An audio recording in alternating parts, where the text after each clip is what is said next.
শুভ রাত্রি, সবাই কেমন আছেন? আমি ঘোষণা দিয়েছিলাম যে লাইভে যাব রাত 9টায়। প্রথমে ঘোষণা দেওয়া ছিল যে আমি 8টায় যাব, 8:30টায় যাব। তো আমাকে কিছু ভাই বলল যে তারা তারাবি নামাজ পড়ে আমার সাথে জয়েন করতে চায়, তো সেই জন্যই আমি আসলে রাত 9টায় আসলাম। রোজার দিন, সবাই ব্যস্ত, তারপরে যদি সময় থাকে আমার সাথে জয়েন করলে আমার ভালো লাগবে। আর আমারও ঘুমের সময় হয়ে গেছে, আসলে অলরেডি ঘুম পেয়ে গেছে। তারপর একটু কথা বলি আপনাদের সাথে। তো আপনাদের সাথে আসলে কথা বলতে আমার ভালো লাগে, সময়টা আমার বেশ কাটে, যার জন্য মাঝে মাঝে একটু লাইভে আসি। আর আসলে গতকালকে আমি হঠাৎ করেই একটু অসুস্থ হয়ে গেছি, বলতে আমার একটু প্রেশারটা লো হয়ে গেছিল। শেখ নাজমুল ইসলাম দিদি, আমার সবসময় প্রেশার লো থাকে। হ্যাঁ, আসলে সবসময় প্রেশার লো থাকাটাও কিন্তু আসলে ঠিক না। আমার তো সবসময় প্রেশার লো থাকে না, হঠাৎ করে কালকে অনেক অনেক দিন পর, আমি মনে হয় দীর্ঘ গত 6 মাসে আমি অসুস্থ বোধ করিনি। তো হঠাৎ করে কালকে এটার কারণ ছিল, আমি কারণ বুঝতে পারছি। তো সেই জন্য একটু আপনাদের সাথে কথা বলি যে আমার দৈনিক লাইফস্টাইলটা কেমন এবং আমি একজন সাধারণ একজন শিক্ষক, খুবই কম কি বলবো, খুব কম বেতনেই আমার সংসার চলে। তো তারপর আমি কিভাবে সুস্থ লাইফস্টাইলটা পালন করি, আমার জীবনযাপন পদ্ধতির সাথে অ্যাডজাস্ট করে নিয়েছি, সেটাই আমি সবার সাথে একটু আসলে কথা বলতে চাই। এটা নিয়ে যে মানুষ ইচ্ছা করলেই সব পারে। তো আমার এখন স্কুল বন্ধ থাকলে যেটা হয় যে সারাদিন বাসায় থাকি, কাজবাজ করি, খাওয়ার দিকে আসলে মনোযোগটা কম থাকে। আর আমার বুলেট কফি এত পছন্দ, খুব পছন্দ, ছুটির দিন ছাড়া খেতে পারি না। তো কয়েকদিন যাবত যেটা করছি, সকালে শুধু বুলেট কফি খেয়েই ছিলাম, যার কারণে আসলে আমার ডিম খাওয়া হয়নি বললে চলে, যার কারণে আসলে প্রেশারটা লো হয়ে গেছে। আর একটা ঘুম কম হয়েছে। হ্যাঁ, তো ঘুম কম হলেও কিন্তু আমার প্রেশার লো হতে পারে। আর যাদের এমনি স্বাভাবিক, যেমন আমার মতো যারা স্বাভাবিক আছেন, হঠাৎ প্রেশার লো হয়, এর কয়েকটা কারণ হতে পারে। যেমন একটা কারণ ঘুম কম হওয়া, অতিরিক্ত টেনশন করা, তারপর কম খাওয়া। তো আরেকবার আমার প্রেশার লো হয়েছিল গত বছর, আমি ইন্ডিয়া গেছিলাম বেড়াতে। তো বর্ডারে এত ভিড় ছিল, প্রচন্ড ভিড় ছিল। ভিড়ের সময়ে দীর্ঘ সময় আমি পানি খেতে পারিনি। তো পানি না খাওয়ার কারণে আমার ডিহাইড্রেশন হয় প্রচন্ড রকম, এবং পানি যখন ডিহাইড্রেশন হয় তখনও কিন্তু মানুষের প্রেশার লো হয়। Rupam, thank you. মোহাম্মদ ফয়সাল ভাই, অনেক অনেক ধন্যবাদ, মালয়েশিয়া থেকে দেখছেন, অনেক অনেক ধন্যবাদ, কৃতজ্ঞতা। তো তো প্রেশার, তখন আমার ডিহাইড্রেশনের কারণে আমি একদম বর্ডারেই কিন্তু কিছুটা সময়ের জন্য সেন্সলেসের মতো হয়ে যাই। তখনও কিন্তু আমার প্রেশারটা অনেক লো হয়ে গেছিল। পরবর্তীতে আমি আবার পানি খাই বা কিছু খাবার বলতে আমার সাথে বাদাম থাকে, তো বাদাম খাওয়ার পরে এবং পানি খাওয়ার পরে আবার স্বাভাবিক হয়ে গেছি। তো গতকালকে আসলে এতটা প্রেশার লো হয়ে গেছে। প্রেশার নর্মালি আমার সবসময় 180 আর নিচে নর্মালি 120 আর নিচে 80, এটাই আমার নর্মাল প্রেশার, সবসময় এরকমই থাকে। তো আমার ক্ষেত্রে যেটা হয়, আমি যেহেতু সহজে অসুস্থ হই না, ঈশ্বরের কৃপায় 2020 সালের পর থেকে আমি অসুস্থ হইনি। আলমগীর হোসেন খান, টঙ্গী থেকে দেখছেন, থ্যাংক ইউ ভাই। আমি টঙ্গীতে বেশ কিছুদিন ছিলাম, আমাদের বাসা ছিল টঙ্গীতে, বেশ কিছুদিন ছিলাম ওখানে। ভাবি, সাবিনা ইয়াসমিন ভাবি, থ্যাংক ইউ। আচ্ছা, তারপর তো গতকালকে যেটা হয়েছে, হিসাম বাবু, দিদিমণি আগলজেরা থেকে, হ্যাঁ থ্যাংক ইউ, বাড়ির পাশের লোক। তো গতকালকে যেটা হয়েছে, আমার প্রচন্ড রকম মাথা ঘুরাচ্ছিল, এবং আমি শুয়ে থাকার পর দেখি ফ্যান থেকে শুরু করে সব ঘুরাচ্ছে, প্রচন্ড বমি। তাই আমি ভাবলাম যে, আমি বুঝে গেলাম যে তাহলে আমার প্রেশার লো হয়েছে। Tanzia Shaon, thank you.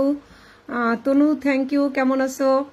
তারপর তো আমি তখন আমার একটা ভাইয়ের বউকে ফোন করলাম, ও প্রেশার মাপতে পারে। তো ও মেপে বললো যে আমার 100, যেটা 120-এর জায়গায় 100 হলো, আর নিচেরটা আমার সেটা 60। তাই আমি বুঝলাম যে এটা তো মারাত্মক ব্যাপার, কারণ আমার একটুখানি কমে গেলেই আমি শরীরে টের পাই।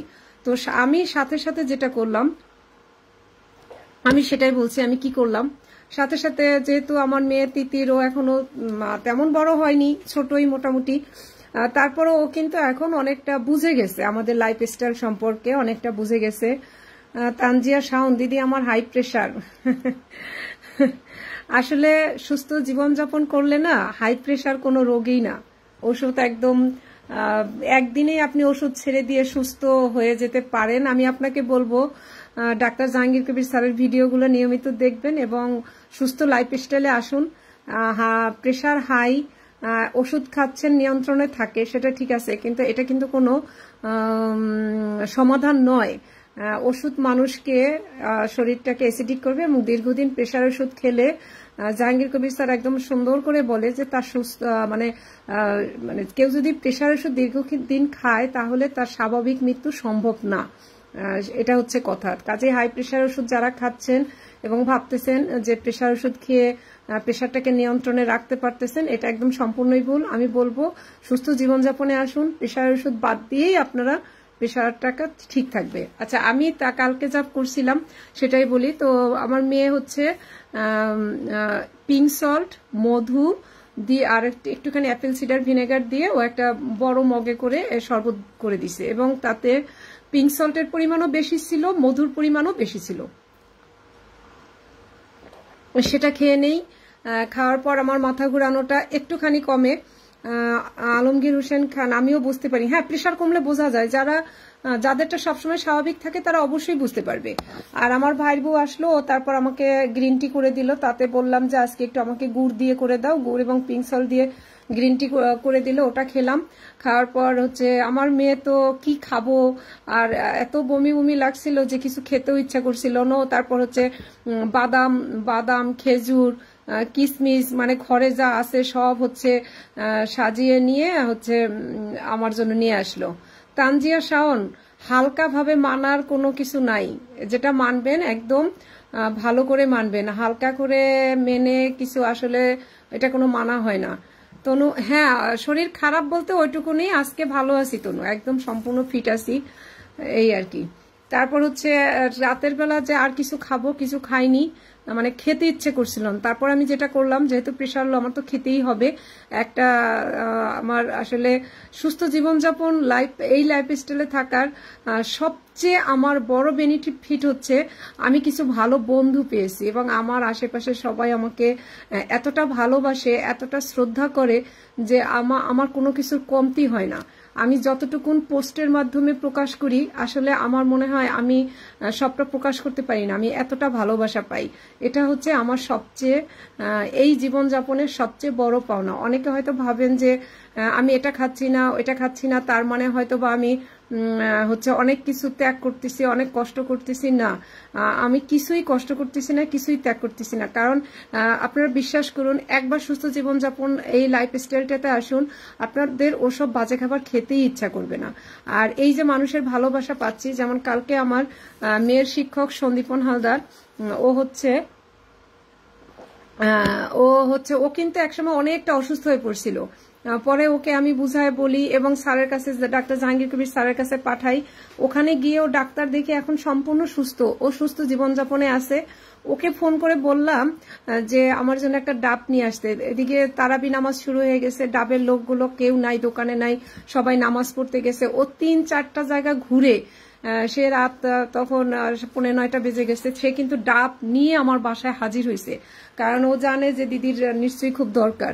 সেই ডাব আনার পর আমি সেই ডাবের পানির সাথে স্পিরুলিনা পাউডার, একটু পিঙ্ক সল্ট, একটুখানি ভিনেগার দিয়ে ডাবের একটা ডাব পুরো খেয়ে নিয়েছি।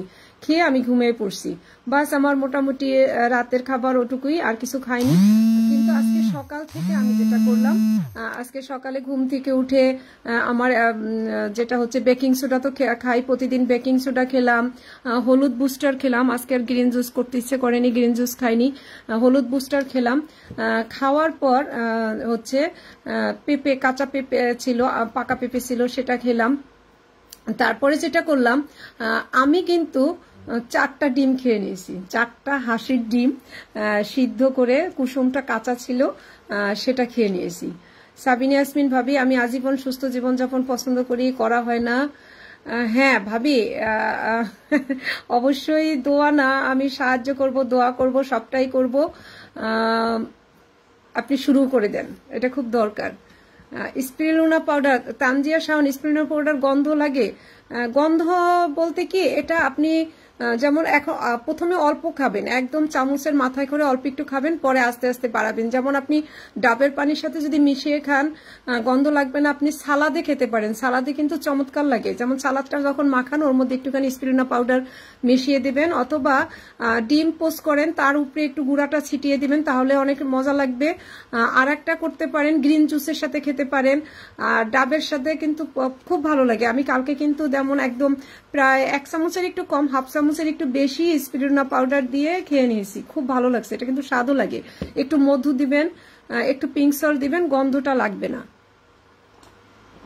আমি জানি না তানজিয়া শাওন আপনি আমার ভিডিওগুলো দেখেন কিনা, আমি কিন্তু স্পিরুলিনা পাউডারেরও অনেক ভিডিও শেয়ার করছি, আমি কিভাবে স্পিরুলিনা পাউডারটা খাই, এবং আমার মেয়েও কিন্তু খেয়ে নেয়।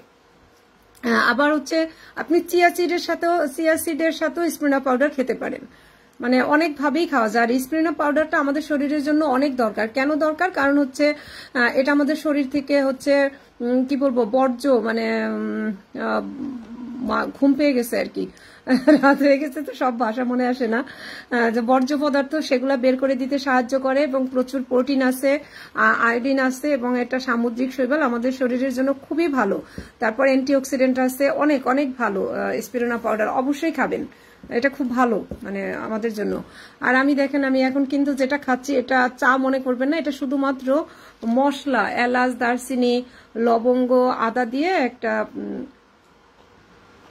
জাল দিয়ে একটু পিঙ্ক সল্ট দিয়ে নিয়ে এসেছি। এটা খেতে ভালো লাগে, গলার মধ্যেও আরাম লাগে, আর একটা হচ্ছে যে ঘুমও ভালো হয় এটা খেলে, এই যে চাঙ্গা লাগবে, এই জন্য আমি এটা বানিয়ে নিছি। আচ্ছা, তারপর যেটা করলাম, আমার প্রেশার লো হওয়ার পর কালকে তো এটা খেলাম, আর আজকে সকালে যেটা করছি যে 4টা ডিম খেয়েছি, হাঁসের ডিম সিদ্ধ করে খেয়ে নিয়েছি সালাদ দিয়ে। আর দুপুরে যেটা করছি, আমি খাসির মাথা রান্না করছি, ভাত রান্না করিনি আজকে। মা মেয়ে 2জন আছি। মেয়েও হচ্ছে বলতেছে, মা আমি ভাত খাবো না, আমাকে ভাত দিও না। তার এখন ইদানিং নাকি একটু কিরমির একটু সামান্য সমস্যা হচ্ছে, সে বুঝে গেছে। সে আসলে এখন ছোট হলেও না এই হেলদি লাইফস্টাইলের ব্যাপারগুলো বুঝে গেছে, যে কিরমি হলে ভাত খেলে কিরমির সমস্যাটা বাড়বে। সে নিজে থেকেই বলছে যে মা আমি একটু ভাত খাবো না, আমাকে ভাত দিও না। তো আজকে যেটা আমরা করছি, আমি কিন্তু জোয়ারের রুটি বানিয়েছি, সালাদ আর হচ্ছে খাসির মাথা ভুনা, বাস আমাদের খাওয়া দাওয়া শেষ। এবং এটা অনেকে হয়তো মনে করতে পারেন যে এতটুকুন বাচ্চা ভাত দেয় না, কিন্তু আমাদের খাবারটা কিন্তু আসলেই মজা হয়। একবার চেষ্টা করে দেখুন। ভাবি জাকিয়া মেসেজ নিচে চলে গেছে। জাকিয়া লুৎফা জামান ভাবি, থ্যাংক ইউ দেখার জন্য। Mitali Karmakar, thank you. Tisha Banik, thank you. যে যে দেখছেন আমার সাথে, কোনো প্রশ্ন থাকলে বলবেন, আমি চেষ্টা করব। হিসাম বাবু, স্পিরুলিনা, হ্যাঁ এই তো বললাম, অনেক অনেক উপকার। এবং বিশেষ করে আমার বাবাও তো আমাদের এই লাইফস্টাইলে আছে, তিনি একদম সম্পূর্ণ নিরামিষভোজী, আমিষ খান না, তো ওনাকে কিন্তু আমি স্পিরুলিনা পাউডারটা দিই। দিদি মাকা পাউডার কিভাবে খাবো? তানজিয়া শাওন, আচ্ছা মাকা পাউডার, কিন্তু মাকা পাউডারের তো অনেক রেসিপি দেই আমি, আপনি একটু দেখবেন প্লিজ আমার ভিডিওগুলা। আমি কলার থোড়ের রসের সাথে হচ্ছে মাকা পাউডারটা খুব মজা লাগে। তারপর ডাবের পানির সাথে খেতে পারেন, হ্যাঁ বুলেট কফিতে খেতে পারেন। তারপর এমনি হচ্ছে আপনি শরবত বানিয়ে খেতে পারেন। তারপর হচ্ছে কি বলে যে জোয়ার বা হচ্ছে জোয়ারের যে দুধ বানানো হয়, মিল্ক করি, আমন্ড মিল্ক, রাগির মিল্ক, এটার সাথে আপনি মাকা পাউডার দিয়ে খেতে পারেন। চাল কুমড়া রসের সাথে আপনি মাকা পাউডার খেতে পারেন। মাকা পাউডার অনেকভাবে খাওয়া যায়, অনেকভাবে খাওয়া যায়, এবং এটা বেশ আমার কাছে তো ভালোই লাগে, মাকা পাউডারের সেন্টটা খুব ভালো লাগে। জাকিয়া লুৎফা জামান ভাবি, হ্যাঁ ভাবি ভালো আছি, এখন সম্পূর্ণ ফিট, একদিনই ফিট হয়ে গেছি। এই আর প্রেশার লো হওয়ার অনেকগুলা কিন্তু কারণ আছে। প্রেশার কেন লো হয় আমি একটুখানি বলি। যেমন শরীর যদি হঠাৎ পানি শূন্য হয়ে যায় তাহলে কিন্তু প্রেশার লো হতে পারে। ঘুম যদি রাতে না হয় তাহলে প্রেশার লো হতে পারে। টেনশন করলে প্রেশার লো হতে পারে। তারপর আরেকটা সমস্যার কারণে প্রেশার লো হয়, যাদের প্রেশার হাই, হঠাৎ করে যদি প্রেশার লো হয় সেটা বুঝতে পারবেন। আলমগীর হোসেন খান, আমি স্যারকে মেনে ইনসুলিন সহ 6-7টি ওষুধ থেকে মুক্ত হয়েছি। আলহামদুলিল্লাহ। আলমগীর ভাই থ্যাংক ইউ। আসলেই মানে যারা স্যারকে ফলো না করছে তারা আসলে স্যারের সম্পর্কে বুঝবে না যে এটা কতটা কতটা মানে উপকারী। Ivana, Sharmin, Dipti thank you দেখার জন্য, আমার সাথে যুক্ত হওয়ার জন্য। মাকা পাউডার কি? আচ্ছা, মাকা পাউডার হচ্ছে পেরু অঞ্চলে এক ধরনের উদ্ভিদ হয়। পেরু অঞ্চলের যে পাহাড়, ওখানে তো মরুভূমির মতো শুকনো অঞ্চল, ওখানে এক ধরনের উদ্ভিদ হয়। ওই উদ্ভিদের মূলের গুঁড়া হচ্ছে মাকা পাউডার। আর মাকা পাউডারের কিন্তু এখন অজস্র হচ্ছে, এটা অনেক মানে শক্তিবর্ধক হিসেবে কাজ করে, এবং আমি কিভাবে বলবো জানি না, এটা ন্যাচারাল ভায়াগ্রার মতো কাজ করে কিছুটা। এবং আপনি বিভিন্ন চ্যানেলে, ফেসবুকে তো মানে একদম এটা ছড়াছড়ি হয়ে গেছে মাকা পাউডার। তবে বিশ্বাস করবেন না মোটেই। আমি বলবো যদি কারো মাকা পাউডার খেতে ইচ্ছা করে তাহলে অবশ্যই ডাক্তার জাহাঙ্গীর কবির স্যার অথবা ডাক্তার মুজিবুর রহমান স্যারের এই দুটা পেজ থেকে নেওয়ার জন্য। এর বাইরে আমি জানি না কারোটা ভালো কিনা, আমি এই দুটাই খাই, তাই অন্যদের কথা আমি বলতে পারবো না, এবং এই দুইটাই একমাত্র অথেন্টিক। আচ্ছা, যা বলছিলাম প্রেশার লো, আমি আরেকটা আমার অভিজ্ঞতার কথা বলি। প্রেশার লো, আমার শ্বশুর বাবা 2008 সালে তার হার্ট অ্যাটাক হয়। হ্যাঁ, তখন উনি আমাদের বাসায় ছিলেন, আমাদের বরিশালের বাসায় ছিলেন। তো ওনার যে হার্ট অ্যাটাক হয় এটা আমরা বুঝতে পারি নাই, কিন্তু আমি আসলে তখন তো আমরা হেলদি লাইফস্টাইলেও ছিলাম না, আমি কিছুতেই বুঝতে পারিনি। এবং ওনার অ্যাটাকটা হয়, কিন্তু উনি সুস্থ বলতে স্বাভাবিক মতো ছিলেন, এবং সবাই উনিও ভাবছেন যে ওনার গ্যাসের প্রবলেম হয়েছে, আমরাও তাই ভাবছি। তো ওনাকে তখন ডাক্তার দেখানো হয়। তখন হচ্ছে ভাগ্য বলো আমাদের পরিচিত ছোট ভাই ডাক্তার অসীম, ও আমাদের অনেক উপকার করছে। ও দেখে বুঝতে পারছে, যেহেতু ও হার্ট বিশেষজ্ঞ, ও বুঝতে পারছে যে ওনার হার্ট অ্যাটাক হয়ে গেছে। তো একদিন ভোরবেলা, যেমন অ্যাটাক হওয়ার হয়তো বা একদিন বা দুদিন পর ডাক্তার দেখানোর ভোরবেলা হচ্ছে আমার শ্বশুর বাবার প্রেশারটা অনেক অনেক লো হয়ে যায়, এতটা লো হয়ে যায় যে, এবং অনেক খুব অসুস্থ বোধ করেন। তো কিন্তু উনি মনে করেন যে ওনার প্রেশারটা হাই হয়ে গেছে, যেহেতু উনি হাই প্রেশারের রোগী ছিলেন। Bithi Roy thank you, Shimu thank you দেখার জন্য, সাথে থাকার জন্য। তো উনি তখন কি করেন, আরো হাই প্রেশার ওষুধ খেয়ে নেন, এবং খাওয়ার পর উনি কিন্তু অনেকটা অসুস্থ হয়ে পড়েন, এবং প্রেশারটা মেপে দেখা যায় একদম আরো লো হয়ে গেছে। তো কারো যদি হার্ট অ্যাটাক হয় তাহলেও কিন্তু প্রেশার লো হয়। এছাড়া মানে আরো কিছু কারণে প্রেশার লো হতে পারে। বিভিন্ন আরো যে বিভিন্ন ওষুধের কিন্তু পার্শ্ব প্রতিক্রিয়া থাকলেও প্রেশার লো হতে পারে। এবং প্রেশার যদি লো হয়ে যায়, যেমন যেগুলো এই ধরনের যদি কঠিন কোনো সমস্যা থাকে, সেই ক্ষেত্রে তাদের তো ডাক্তার দেখাতে হবে, সেটা আমি বলছি না। কিন্তু আমার মতো যারা স্বাভাবিক প্রেশারে থাকেন, তাদের যদি হঠাৎ করে প্রেশারটা লো হয়, তাহলে আমার মতো এরকম যে স্যালাইন না খেয়ে, মিষ্টি বা চিনি লবণের যে বাজারের যে স্যালাইনটা না খেয়ে, কারণ স্যালাইনটা কিন্তু এক ধরনের প্রসেস ফুড, না খেয়ে আপনারা পিঙ্ক সল্ট এবং মধু দিয়ে শরবত বানিয়ে খেতে পারেন, ডাবের পানি খেতে পারেন, গ্রিন টি খেতে পারেন, প্রচুর পরিমাণ পানি খাবেন, এবং সাথে একটু পিঙ্ক সল্ট, তাহলেই দেখবেন আবার প্রেশারটা নর্মাল হয়ে যাবে। আর ডিম খেতে হবে, অবশ্যই ডিম খেতে হবে। আর একটা প্রেশার লো হওয়ার কিন্তু আরেকটা কারণ হচ্ছে যে আমাদের রক্ত স্বল্পতা। রক্ত যদি কমে যায় তাহলে কিন্তু আমাদের সিট্রা সেলবাম ঢাকা দেখে দীক্ষি দিদি থ্যাংক ইউ অনেক অনেক ধন্যবাদ। আচ্ছা, তাহলেও কিন্তু আমাদের প্রেশারটা লো হয়ে যায় যদি আমরা আমাদের কি বলবো রক্ত স্বল্পতা হলেও কিন্তু প্রেশার লো হয়ে যায়। আর একটা হচ্ছে যারা প্রেগনেন্ট মহিলাদের প্রাথমিক পর্যায়ে কিন্তু বেশিরভাগই প্রেশার লো হয়ে যায় বা রক্ত স্বল্পতা থাকে। অসীম কেমন আছো? আচ্ছা, এবং এই জন্য শরীরে B12, হ্যাঁ B12 এর যদি অভাব হয়, B12 যে ভিটামিন আছে এটা কিন্তু আমাদের শরীরে প্রচুর দরকার। B12 এর অভাব হলে রক্ত স্বল্পতা হয় এবং আমাদের প্রেশার কিন্তু লো হয়ে যেতে পারে। তো ভিটামিন B12 যে খাবারগুলো আছে সেই খাবারগুলো অবশ্যই খেতে হবে, এবং সেগুলো হচ্ছে ডিম, তারপর হচ্ছে মুরগির মাংস, তারপর হচ্ছে আর কি আছে, ডিম আছে, আর কলিজা, হ্যাঁ মাংসের কলিজা যেটা আছে, মাংসের কলিজা, খাসির কলিজা আছে। আর যারা মুসলিম তারা গরুর কলিজা খেতে পারেন। তারপর হচ্ছে টক দই খেতে পারেন, এগুলোতে প্রচুর পরিমাণে B12 আছে, এবং এগুলো খেলে রক্ত স্বল্পতা। আর একটা হচ্ছে শুধু এগুলো খেলেই হবে না, ভিটামিন সি অবশ্যই খেতে হবে, যেমন লেবু, সাথে আমলকি, এগুলো খেতে হবে, শাকসবজি প্রচুর পরিমাণ খেতে হবে, তাহলে কিন্তু আবার মানে প্রেশারটা আবার ঠিক হয়ে যাবে। এই হচ্ছে। এখন আমি কিন্তু আজকে সকালে একদম 4টা হাঁসের ডিম খেয়ে নিয়েছি। তারপর হচ্ছে বললাম তো যে খাসির মাথা দিয়ে রুটি দিয়ে খেয়েছি। আর হচ্ছে রাতের বেলা যে খাবারটা খেলাম সেটা হচ্ছে রাতেও কিন্তু আমি আবার 2টো ডিম সেদ্ধ করে খেয়ে নিয়েছি। আজকে মোট আমি 6টা ডিম খেয়েছি। এখন অনেকে আমাকে প্রশ্ন করতে পারেন যে এতগুলো ডিম খেলে কি আবার যাদের প্রেশারের সমস্যা, হ্যাঁ, যাদের হাই প্রেশার, তাদের প্রেশার বেড়ে যাবে না? আমি বলবো যে না, ডিমের কারণে কখনো কারো প্রেশার হাই হয় না বা প্রেশার বেড়ে যায় না বা রক্তে কোলেস্টেরল বাড়ে না। ডিম হচ্ছে একেবারেই একটা কি বলবো, একটা ভালো খাবার, হ্যাঁ, ভালো খাবার। এবং অনেক সময় ডাক্তাররা বলেন, কৃষ্ণা কর্মকার, থ্যাংক ইউ ভাবি, জাকিয়া লুৎফা জামান ভাবি, আপনি অনেক হার্ড ওয়ার্কিং একজন মানুষ, আপনার এই মানসিক সচেতন করার উদ্যোগটা সফল হোক। থ্যাংক ইউ ভাবি। আপনারা যদি সত্যি আমার কাছ থেকে এতটুকু কিছু মানে কি বলবো, আপনি তো নিজেই ডাক্তার, অনেক কিছু জানেন, আমি তো অত কিছু জানি না। আমি শুধু আমার লাইফ স্টাইল দিয়ে আমি যতটুকু বুঝি আমি সেটাই পালন করি, সেটাই আপনাদের সাথে শেয়ার করি, আর কিছু না। আর যারা ডাক্তার তারা তো আসলে অনেক কিছু জানে, আমি ডাক্তারি কথাবার্তা তো জানি না। আর একটা হচ্ছে doctor Jahangir Kabir sir, doctor Mujibur Rahman sir, আর হচ্ছে মুজিবুল হক স্যার, এদের ভিডিওগুলো একটু দেখি, তবে অত তো দেখতে পাই না বেশি। আমি ডাক্তার জাহাঙ্গীর কবির স্যারের ভিডিও আমি বেশি দেখি। তো ওনাদের কাছ থেকে যে জ্ঞানটা আমি নেই সেটা আমার নিজের লাইফে অ্যাপ্লাই করি, আমার আশেপাশের মানুষদেরকে বলি, তারা যারা শুনে তাদেরকে যখন দেখি তারা ভালো রেজাল্ট পায় এবং তারা ভালো আছে, তখন সেটা নিয়েই আপনাদের সাথে কথা বলি, বাস এটুকুনি, আর কিছু না।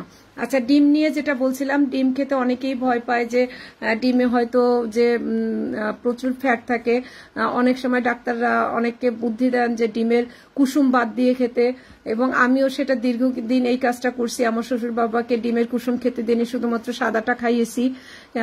আর সেই আমি আমার বাবা, শ্বশুর বাবা যখন ক্যান্সার আক্রান্ত তখন আমি কিন্তু ডিমের কুসুম সহ ডিম খাইয়েছি এবং এখনো সে ঈশ্বরের কৃপায় সুস্থ আছে এবং হাঁসের ডিম খায়, সে ডিমের কুসুম সহই ডিম খায়। তবে ডিম দেখেন, একটা মানুষ কয়টা ডিম খাবে একসাথে, তাই না? 4টা 5টার বেশি তো খেতেও পারবে না। আর হচ্ছে যে সেই 4টা 5টা ডিম কিন্তু আমাদের অনেক ক্ষতি করবে না, কারণ দেখেন ডিমের যে কুসুমে যে ফ্যাট থাকে, আমরা যদি অনেকগুলো ডিম খেয়ে ফেলি সেখান থেকে আমার শরীর মাত্র, আমাদের শরীরে যতটা কোলেস্টেরল দরকার আমাদের শরীরে, মানে একদিনে চলার জন্য যতটা কোলেস্টেরল দরকার, সেখান থেকে মাত্র 20% কোলেস্টেরল হচ্ছে আমাদের খাবার থেকে নেয়, আর 80% কোলেস্টেরল হচ্ছে আমার লিভার তৈরি করে আমাদের শরীরের চাহিদা অনুযায়ী। তো হচ্ছে যার কারণে অনেক ডিম খেলেই যে আপনার কোলেস্টেরল বেড়ে যাবে, এই ধারণাটা কিন্তু সম্পূর্ণ ভুল। আর কুসুম বাদ দিয়ে ডিম, এটা কিন্তু আসলেই একদমই উচিত না, কারণ একটা ঈশ্বর সৃষ্টিতে, প্রকৃতিতে যে জিনিসটা সৃষ্টি করছে সবটাই কিন্তু আমাদের শরীরের প্রয়োজনীয়, সেই জন্য। এখন একটা বাদ দিয়ে আর একটা খেলে কি হবে? কারণ ডিমের কুসুমে কিন্তু যেমন ফ্যাট সলিউবল যে ভিটামিনগুলো আছে সবগুলো কিন্তু ডিমের কুসুমে আছে, যেমন ভিটামিন কে, হ্যাঁ, ভিটামিন কে, তারপর হচ্ছে ভিটামিন D3, তারপর হচ্ছে ওমেগা 3, তারপর হচ্ছে আর একটা এই যে খাবারগুলো, এগুলো কিন্তু সবই হচ্ছে ডিমের কুসুমে থাকে। তো আমরা যদি ডিমের কুসুমটা না খাই তাহলে কিন্তু আমাদের ভিটামিন ডি তো এমনিতেই আমাদের শরীরে প্রচুর কম, কারণ আমরা রোদে যাই না, মেয়েরা তো যাই না। তো আর যদি ডিমের কুসুমটাও না খাই তাহলে কিন্তু আমাদের শরীরটা অনেক অনেক আরো বেশি খারাপ হয়ে যাবে। বাংলাদেশে ভাবি, জাকিয়া লুৎফা জামান ভাবি লিখেছেন, বাংলাদেশে ডক্টরসদের লাইফস্টাইল আনহেলদি, সবচেয়ে আনহেলদি হয়, খুব কম মানুষই হেলদি লাইফস্টাইল মেনটেন করে। একদম ঠিক কথা বলছেন ভাবি, একদম ঠিক কথা বলছেন, সত্যি কথা বলছেন। এবং মানে আমার মাঝে মাঝে ওনাদের জন্য মায়া হয় যে এত পড়াশোনা করে ওনারা যে কি শিখছেন। মানে আমার মাঝে মাঝে অনেক ডাক্তারদেরই জ্ঞান দিতে ইচ্ছা করে। আমি কি বলবো, আমার এক বন্ধু আছে ডাক্তার, নাম বলছি না, তো ও দেখলাম ওর এইসব জায়গা সব কালো হয়ে গেছে, এগুলো সব কালো হয়ে গেছে, মানে এগুলো কালো হয়ে গেছে, মানে ইনসুলিন রেজিস্ট্যান্স হয়ে ওর অবস্থা খারাপ। হ্যাঁ, ওর লিভারে চর্বি জমানো, হার্টে চর্বি জমানো, দেখলেই বোঝা যায় যে ওর অবস্থা খুব খারাপ। তো সে আমাকে বিভিন্ন রকম জ্ঞান দেয়, তখন আমি বললাম যে তুমি আমাকে জ্ঞান না দিয়া তুমি নিজের শরীরটা আগে ঠিক করো। আর আমি তখন ভাবি যে তুমি এত অসুস্থ একটা মানুষ, সে অন্যের চিকিৎসা কি করবে? সে নিজের অবস্থাই তো খারাপ। তো আসলে ডাক্তারদের অবস্থাই বেশি খারাপ। Moyna Mondal, thank you. Jannatul Bakiya, thank you join করার জন্য।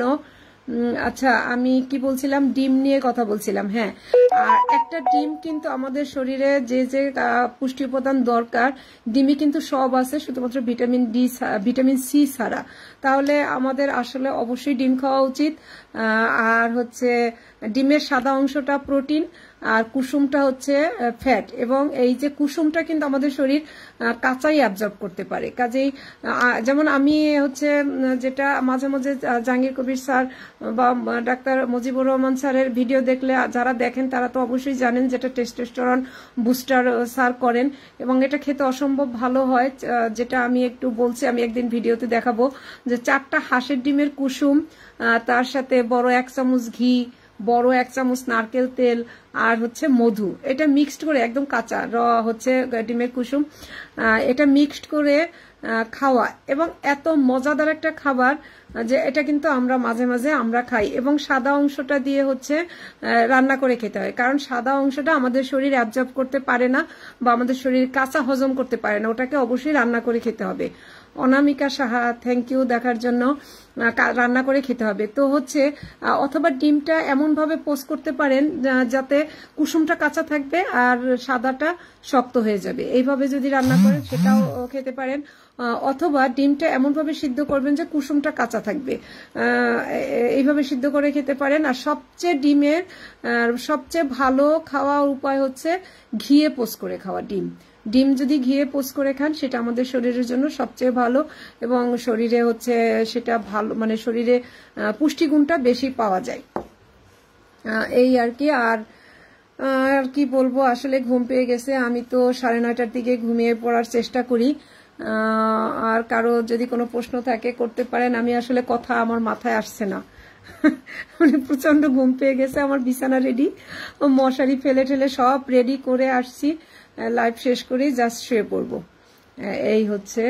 আর আরেকটা কথা বলি, যে অনেকেই মনে করেন জেকে লাইফস্টাইল খুব পালন করা খুব কঠিন অথবা খুব খরচের। MCQ learn point, thank you. হচ্ছে মনে করেন যে খুব খরচ এবং খুব কষ্ট, একদমই কষ্ট না। যারা সুস্থ জীবনযাপনে আসতে চান আমি তাদেরকে একটাই মানে অনুরোধ করব এবং একটা বুদ্ধি দিব, ঘর থেকে সমস্ত খারাপ জিনিস সরিয়ে ফেলুন, যত খারাপ খাবার আছে সব সরিয়ে ফেলুন। বাচ্চারাও একসময় আপনার সাথে অভ্যস্ত হয়ে যাবে, বিশ্বাস করুন। আমার বাসায় একটা বাচ্চা আছে এবং সে 5 বছর বয়স থেকেই সেই লাইফস্টাইলে আছে। আমি বলবো না যে সে একদমই বাজে খাবার খায় না, খায় হয়তোবা বাসার বাইরে অল্প, কিন্তু আমার বাসায় কিন্তু ফ্রিজ খুলে বা কৌটা খুলে সে কোনো খাবার পাবে না, না বিস্কুট না চানাচুর, কিচ্ছু পাবে না। খারাপ খাবারের মধ্যে শুধুমাত্র এক মুড়ি আছে, তাও সে অতটা খায় না, সে এখন আর এগুলো অত বেশি পছন্দ করে না। তো আপনার ঘরে যদি কোনো খারাপ খাবার না থাকে আপনিও কিন্তু খেতে পারবেন না, যতই ইচ্ছা করুক না কেন আপনি খেতে পারবেন না। কাজে আমি সবাইকে একটাই বুদ্ধি দেব, বাসায় কোনো খারাপ খাবার রাখবেন না, সব সরিয়ে ফেলাম। সেই জায়গাটাতে যে কৌটাটাতে আপনি বিস্কুট এনে রাখতেন সেই কৌটাটার মধ্যে আপনি বাদাম এনে রাখুন। বাচ্চা হয়তো আজকে খাবে না, কালকে খাবে না, একদিন সে ঠিকই খাবে। আমার ফ্রিজ খুললেই, আমার মেয়ের খিদা লাগছে, ফ্রিজ খুললেই সে কাজু পায়, পেস্তা পায়, ওয়ালনাট পায়, বা আমি ভালো মানের খেজুরের গুড়, আখের গুড়, মধু এগুলা এনে রাখি, ও এগুলা খায়। মানে আমার ঘরে কোনো খারাপ খাবার নাই, বিভিন্ন রকম ফল, তবে আমার ঘরে কোনো বিদেশি ফল থাকে না, আপেল কমলা এগুলো থাকে না, আমি দেশি ফল এনে রাখি, ও সেগুলা খায়। তো আমি সবাইকে বলবো সুস্থ জীবনযাপনে আসার সবচেয়ে ভালো বুদ্ধি হচ্ছে যে সবার আগে আপনারা ঘর থেকে সমস্ত খারাপ খাবার সরিয়ে ফেলুন, এবং হচ্ছে রাত 9:30টার পর যাদের বাসায় ওয়াইফাই আছে সবচেয়ে ভালো হয় ওয়াইফাই কানেকশনটা একদম অফ করে দিলে অথবা মোবাইলগুলো দূরে সরিয়ে ফেলতে। আমি অনেককেই আমি আসলে রাত 9টার পর আমি কারো ফোনে রিসিভ করি না সহজে, ফোন অনেক সময় 9:30টার পর তো আমি অফ করে রাখার চেষ্টা করি, ফ্লাইট মোড দিয়ে দেই। সাদিয়া সিদ্দিকা, হ্যাঁ ভালো আছি বোন, ভালো আছি, আপনি কেমন আছেন? আর কি বন্ধ করে দেই, আজকে তো কথা বলছি, আমি দেখতে পাচ্ছি না ঠিক কয়টা বাচ্চা, আর একটু সময় আমি থেকে আমি চলে যাব। তানজিয়া শাওন দিদি, বরকে বলেছি চলো সবাই মিলে, হ্যাঁ সবাই মিলে, ফ্যামিলি সবাই মিলে শুরু করতে হবে। তবে সবাই মিলে না করলে বোন আপনি নিজে শুরু করুন, নিজে শুরু করলে দেখবেন যে মানে ওই যে একটা কথা আছে না, যদি তোর মানে রবি ঠাকুরের সেই গান যদি কেউ ডাক শুনে কেউ না আসে তবে একলা চলো রে, একলা চলা শুরু করেন, একসময় দেখবেন সবাই আপনার পথে হাঁটছে। আমি যখন শুরু করি আমি কিন্তু অনেক কটু কথা শুনছি। হ্যাঁ, আমি আরেকটু বলি, আসলে আমি লাইভ থেকে চলে যাব, তারপরও লোভ সামলাতে পারছি না কথার। আমি যখন শুরু করি, আচ্ছা সরি, একটু মনে হয় মানে কানেকশনটা লো দেখাচ্ছে। তো আমি তখন আমার 63 থেকে 5 এরকম একটা ওয়েট ছিল, অনেক মোটা হয়ে গিয়েছিলাম। সেখান থেকে যখন আমি জেকে লাইফস্টাইল পালন করি তখন আমি একদম 40 কেজিতে আমার ওয়েট চলে যায়, 40 কেজি। বুঝতে পারছেন কি অবস্থা, ভয়ঙ্কর দেখতে হয়ে গিয়েছিলাম, একদম শুকনো একটা কাঠের মতো হেঁটে যেতাম। আমাকে না সবাই টিস করতো, বলতো ওই যে ডায়েট যায় ডায়েট। তো খুব খারাপ লাগতো, অনেক সময় খারাপ লাগতো, অনেক সময় এনজয় করতাম। তো এই যে ব্যাপারটা অনেকে হয়তো বা এটা শুনেই ধরে রাখতে পারবে না, বা মানে তারা ভয় পাবে, বা হচ্ছে এত শুকিয়ে গেছি দেখতে কেমন লাগবে। আমি কোনো কিছু পরোয়া করিনি, কারণ হচ্ছে আমি তো দেখতে এমনিতেই ভালো না, যার জন্য চেহারা নিয়ে আমার কোনোদিনই অত বেশি মানে কি বলবো যে আমাকে দেখতে কেমন এটা নিয়ে আমার কোনো মাথা ব্যথা কখনোই ছিল না। যার কারণে আমি পরোয়া করিনি, যে আমি সুস্থ থাকতে চাই, সুস্থ থাকলেই আমি হবে, আমার চেহারা যাই হোক। সেই আমার এখন তো 46 মানে 7 এর কাছাকাছি ওয়েট হয়ে আসছে। আশা করি আমি চেষ্টা করছি 2025 সালে হচ্ছে আমার টার্গেট 50 কেজি। জানি হবে না, সম্ভব না। আসলে সুস্থ উপায়ে ওজন বাড়ানো সবচেয়ে কঠিন, কারণ হচ্ছে সেই 2020 সালে আমার ওজন হয়ে গেল 40, সেখান থেকে 2025 5 বছরে 5 কেজি ওজন বাড়ানো কিন্তু অনেক অনেক কঠিন মানে ব্যাপার হয়ে গেছে, আর পারি না। দেখি, আমার চেষ্টা আছে। তানজিয়া শাহান, আমি শুরু করেছি কিন্তু সবার আগে খাবার দেখে মাঝে মাঝে চিট মিল নিয়ে ফেলি, এটা তো খারাপ না। মাঝে মাঝে তো নেওয়া যেতেই পারে, তবে চেষ্টা করতে হবে যতটা না পারা যায়। সেই ক্ষেত্রে আমি একটা বুদ্ধি দেই, সেটা হচ্ছে যে চিট মিল নিব, মাথায় রাখতে হবে চিট মিল সেইটাই নিব যেটা বেশ লোভনীয়। যেমন আমি বেড়াতে যাই, বেড়াতে গেলে একটু খেতে হয়, আমি খুঁজে দেখি কোন খাবারটা খুব মজার, মানে এত বেশি মজার যে আমি সেটা দিয়ে একটু চিট করলাম। কিন্তু মানে এই এলেমেলে কোনো খাবার দিয়ে আমি চিট করি না, সত্যি কথা বলছি। যে একটা মিষ্টি দেখলাম খেয়ে ফেললাম তা না, কিন্তু কোথাও যেমন আমি বগুড়া যখন যাই তখন বগুড়ার এশিয়া বা আকবরিয়ার কিছু স্পেশাল মিষ্টি আছে, স্পেশাল দই আছে, এটা কিন্তু খুব মজার, আমি ওগুলো দিয়ে চিট করি। হ্যাঁ, আবার যখন বাসায় ফিরে আসি আমি সম্পূর্ণ মানে একদম, আমার বাসায় তো খারাপ খাবার নেই, আমি বাসায় কোনো চিট করার আমার কোনো সুযোগও নেই, আমি করিও না। কাউকে আমার খারাপ খাবার নিয়ে আমার বাসায় আসতেও দিই না, আমার বাসার কোনো গেস্ট আসলো তাদের আপ্যায়ন করি না, যার কারণে আমি চিট করতে পারি না। আর চিট শুধু বেড়াতে গেলেই করি, তাও যে কোনো খাবার দিয়ে আমি চিট করি না। কারণ হচ্ছে আমি ভাবি যে কেন এইসব পচা খাবার খেয়ে মুখ নষ্ট করব কেন। যদি দেখতে পাচ্ছেন কিনা, আসলে কানেকশনটা অনেক পুয়ার দেখাচ্ছে, অনেক রাত হয়ে গেছে। সবাইকে অনেক অনেক ধন্যবাদ আমার সাথে থাকার জন্য। কি ইভানা, শারমিন, দীপ্তি, আমার ওজন 70, এত কোনো ব্যাপার না। জেকে লাইফস্টাইল ফলো করুন, ওজন 1 সপ্তাহে কমে যাবে 10 কেজি। অনেক অনেক ভালোবাসা বৌদি। হ্যাঁ ভাবি, থ্যাংক ইউ। বগুড়ার মিষ্টির দাওয়াত, হ্যাঁ বগুড়া গেলে আমি মিষ্টি খাই ভাবি, বগুড়া গেলে দই মিষ্টি আমি সব খাই। যে কয়দিন থাকি আমি চিট করি, আবার বাসায় আসলে পুরা ফিট হয়ে যাই, এই হচ্ছে ব্যাপার। ভালো থাকবেন সবাই, অনেক ধন্যবাদ। সবাই আমার জন্য দোয়া আশীর্বাদ করবেন, আপনারাও ভালো থাকবেন। সবার কাছে একটাই অনুরোধ,